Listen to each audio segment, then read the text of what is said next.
My next guest is an award-winning actor and producer whose long list of credits includes such hits as Breaking Bad and CSI Miami.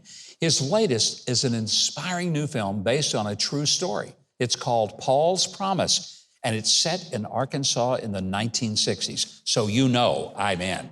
Please welcome Tank Jones.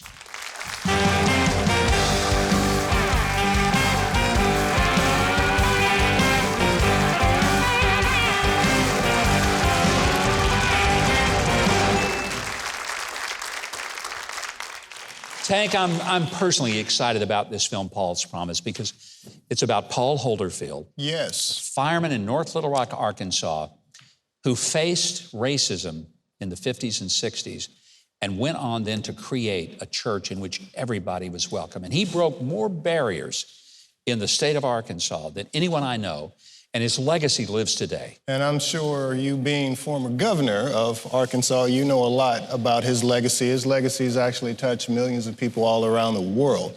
But quick side note, Mike, I don't know if you know this. You are the third governor that I've actually had the pleasure of being able to sit down and talk to. No kidding. Yes, sir. Are you going to tell me who the other two were? So, the first one that I got to speak with was former Governor Bill Richardson of New Mexico. Yes. We talked about education. Yeah. I, for a year, was mentored by Governor Doug Ducey of Arizona. We spoke business and we spoke education. And now I get to sit with someone who is the best basis, as far as I know, as far as governors go.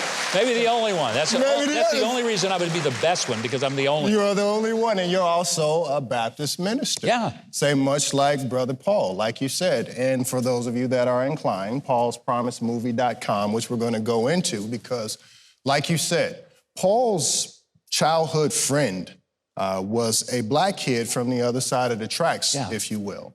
And as he got older, he kind of forgot his roots, and he was a racist firefighter. His words and the words of his kids, not mine. And he actually had an encounter with his friend years later. And when he saw him, he acted as if he didn't see him. His friend came up to shake his hand, and he put his hands in his back pockets. But that bothered him so much, he went and spoke to his wife about it, and he had a praying mother. And there's lots of people, I believe, your audience especially, that understand that are faith-based individuals. And the crux of this movie and what Paul leaves us with is prayer still works. Yeah. And yes, it does. And you know, Brother Paul every year would do this big fish fry. Yes. He's created a church called Friendly Chapel Church in North Little Rock. It is still a blowing and going church, and it's open to any and everybody. There's nobody ever turned away, and everybody is loved and welcomed. And he has fed more people. Passed away in 1998. His son has taken on the role now that his father had.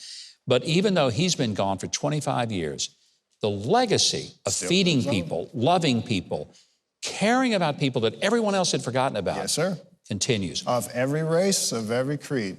You brought a little clip from the movie, I think. Yes, tell us about it. So the clip we're about to watch is between my brother and I, Jimmy Lipkin, who was Paul's friend growing up. And we're having a brotherly chat on Jimmy's porch right after Jimmy's house had been put out from a small fire that almost ended up burning it down. Let's watch. How long you gonna be angry? Jimmy, how can you not be? I'm gonna be angry till I ain't gotta be, you know? Till things change. I mean, you think I wanna be angry? I ain't looking for no fight.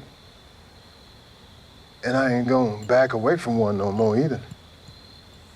I ain't violent with nobody that ain't violent with me. Ain't that what Brother Malcolm said? And they killed him, didn't they? Is that what you want, Tank? You trying to be a hero, and I'm trying to keep this family safe. Ain't no time for no heroes. And I ain't trying to be no hero, Jimmy. You know, I'm just so thrilled this story has been put to film. That scene, Governor, was not in the original script. Really? Yes, we actually went to the producers because I thought the film needed a brotherly moment. Yeah. And to their credit, Heather and Ryan O'Quinn, and Ryan plays brother Paul Holderfield.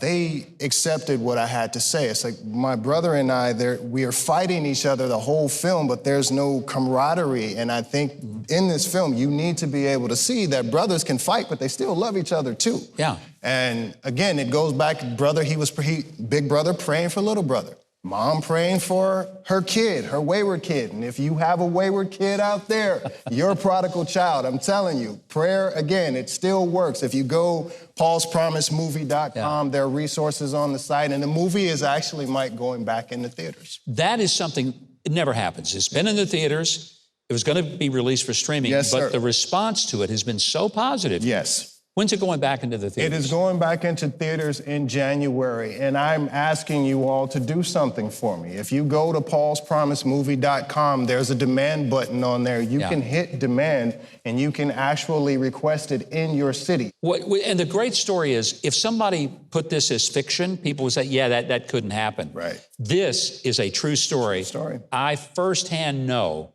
that this story really happened.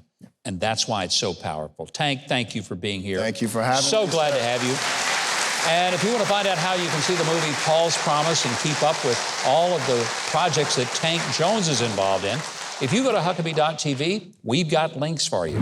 If you haven't subscribed to the channel yet, I hope you will now. The button is just below this video, and there's a little bell next to it. If you click on those, YouTube will reluctantly start letting you know when we've got a new video uploaded.